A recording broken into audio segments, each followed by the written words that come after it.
வணக்கம் ரிக்கி. தூத்துக்குடி மாவட்டம் மருதூர் அணைக்கட்டிற்கு தற்போதைய நிலவரப்படி வினாடிக்கு சுமார் 2000 கன அடி வெள்ள உபரி நீர் தாமிரபரணி ஆற்றில் வந்து கொண்டிருக்கின்றது.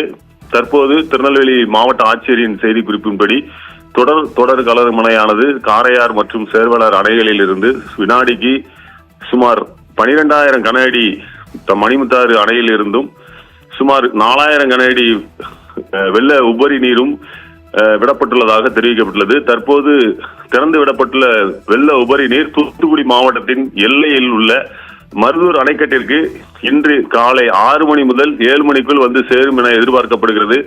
இதன்படி திருநெல்வேலி மாவட்டத்தில் இருந்து தற்போது திறந்து விடப்பட்டுள்ள வெள்ள உபரி நீரையும் சேர்த்து மருதூர் அணைக்கட்டிற்கு சுமார் 33,000 35,000 கன அடி வெள்ள உபரி நீர் இன்று காலை 7 மணிக்குள் வந்து சேரும். எனவே மருதூர் மற்றும் திருவைகுண்டம் அணைக்கட்டு பகுதிகளில் களியாவூர் முதல் புன்னக்காயல் வரை தாமிரபரணி ஆற்றங்கரையோரம் கிராமங்களில் வசிக்கின்ற ஏரல் மற்றும் தென்திருப்பேரை, ஆழ்வார்த்திணறி, சிறுவைகுண்டம் போன்ற பகுதிகளில் வசிக்கும் பொதுமக்கள், கோரம்பள்ளம் ஆறு மற்றும் அணைக்கட்டு பகுதிகளில் வசிக்கும் பொதுமக்கள் ஆற்றில் குளிக்கவோ ஆற்றின் கரையோர பகுதிகளுக்கு செல்லாமல் பாதுகாப்பாக இருக்கும்படியாகவும், மாவட்டத்தின் மழைநீர் தேங்கக்கூடிய இதர தாழ்வான பகுதிகளில் வசிக்கும் மக்களும் பாதுகாப்பாக இருக்கும்படிக்கும் எச்சரிக்கப்படுகிறார்கள் எனவும், மேலும் மருதூர் அணைக்கட்டு, திருவைகுண்டம் அணைக்கட்டு, கோரம்பள்ளம் அணைக்கட்டு, உப்பாற்று ஓடை மற்றும் அனைத்து நீர்நிலைகளையும் உன்னிப்பாக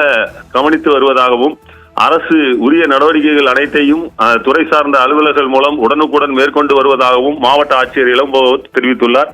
மேலும் இந்த பகுதிகளில் நின்று செல்ஃபி எடுப்பதற்காக செல்வது, அதில் சாகசங்கள் புரிவது என எந்த ஒரு செயலிலும் ஈடுபட வேண்டாம் எனவும் மாவட்ட ஆட்சியர் அவர்கள் தெரிவித்துள்ளார்கள்.